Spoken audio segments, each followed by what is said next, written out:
শুভ সকাল।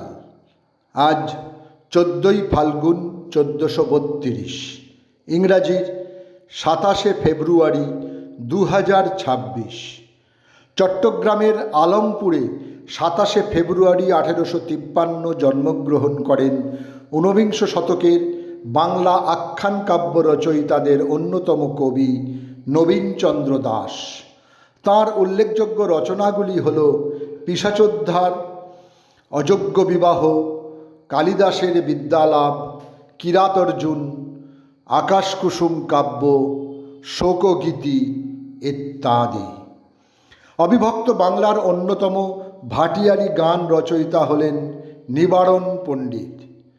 বাস্তুহারাদের মরণ কান্না গ্রন্থে তিনি উদ্বাস্তুদের দুর্দশার বর্ণনা করেছেন। প্রশ্ন উত্তরের গান, কবি গানেও তিনি বিশেষ দক্ষ ছিলেন। 1 জুলাই 1942 জনযুদ্ধ পত্রিকায় তাঁর লেখা জনযুদ্ধের ডাক প্রকাশের পর তাঁর খ্যাতি ছড়িয়ে পড়ে। আজ কবির জন্মদিন 27শে ফেব্রুয়ারি 1912, ময়মনসিংহ জেলায় তিনি জন্মগ্রহণ করেন। 27শে ফেব্রুয়ারি 1932 ইংল্যান্ডে জন্ম নেন ব্রিটিশ মার্কিন অভিনেত্রী ডেম এলিজাবেথ রোজমন্ড টেইলর বা এলিজাবেথ টেইলর।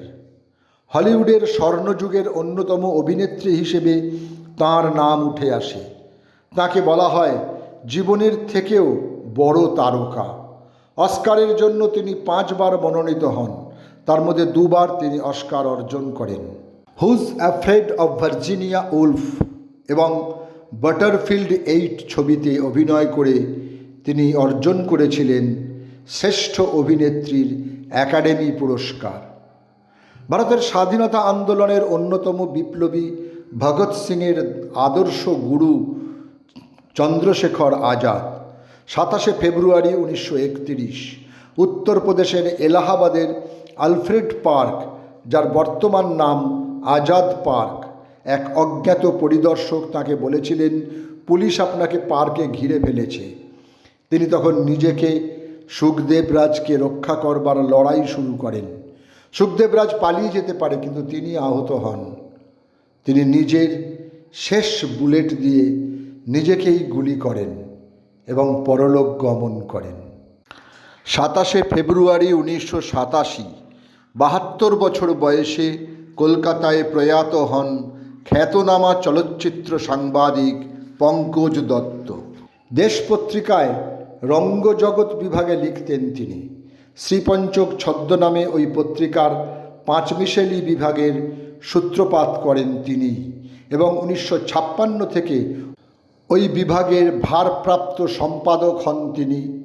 এই সময় বেনামে বেঙ্গল মোশন পিকচার্স জার্নাল সম্পাদন ও গ্যালাক্সি নামে চিত্রতারকাদের বিষয়ে একটি ইংরেজি গ্রন্থ প্রকাশ করেন। যাকে দেখে সৌমিত্র বসুর মনে পড়ে টিনের তলোয়ারের বসুন্ধরাকে, তিনি নমিতা মজুমদার। বহুরূপীর মঞ্চে পাগলা ঘোড়ার মালতী, ঘরে বাইরের মেজ রানী কিংবা রাজদর্শনের কুবজা চরিত্রে তিনি ছিলেন অনন্য। আজ তাঁর মৃত্যুদিন, সময়টা 1997। চণ্ডীদাস অমৃতরাও দেশমুখ বা নানাজি দেশমুখ ছিলেন ভারতবর্ষের একজন সমাজ সংস্কারক ও রাজনীতিবিদ। তিনি কাজ করেছেন শিক্ষা, স্বাস্থ্য ও গ্রামীণ স্বনির্ভরতার ক্ষেত্রে। তিনি ছিলেন ভারতীয় জনসংঘের একজন নেতা ও রাজ্যসভার সদস্য। 1999 সালে পদ্মভূষণ, 2019 সালে মরণোত্তর সর্বোচ্চ বেসামরিক পুরস্কার ভারতরত্নে তিনি ভূষিত হন। আজ তাঁর মৃত্যুদিন 27শে ফেব্রুয়ারি 2010 মধ্যপ্রদেশের চিত্রকূট গ্রামোজয় বিশ্ববিদ্যালয়ের প্রাঙ্গণে তিনি শেষ নিঃশ্বাস ত্যাগ করেন। বলে রাখা ভালো, এই বিশ্ববিদ্যালয়টি প্রতিষ্ঠাতা ছিলেন তিনি। ভারতবর্ষ তথা পশ্চিমবঙ্গের একজন প্রাক্তন ফুটবল খেলোয়াড় শৈলেন মান্না, আজ তাঁর মৃত্যুদিন, সময়টা 2012। 1940 থেকে 1960 গড়ের মাঠে প্রধান দুই দল মোহনবাগান ও ইস্টবেঙ্গল দলের হয়ে খেলেছেন তিনি। 1948 থেকে 1954 তিনি বাংলা তথা ভারতীয় ফুটবল দলের অধিনায়কত্ব করেন। 1960 সালে তিনি অবসর নেন। পদ্মশ্রী, বঙ্গবিভূষণ, ভারতীয় ফুটবল রত্ন, মোহনবাগান রত্ন ইত্যাদি সম্মানে তিনি সম্মানিত হন। সকলকেই আমার আনত প্রণাম।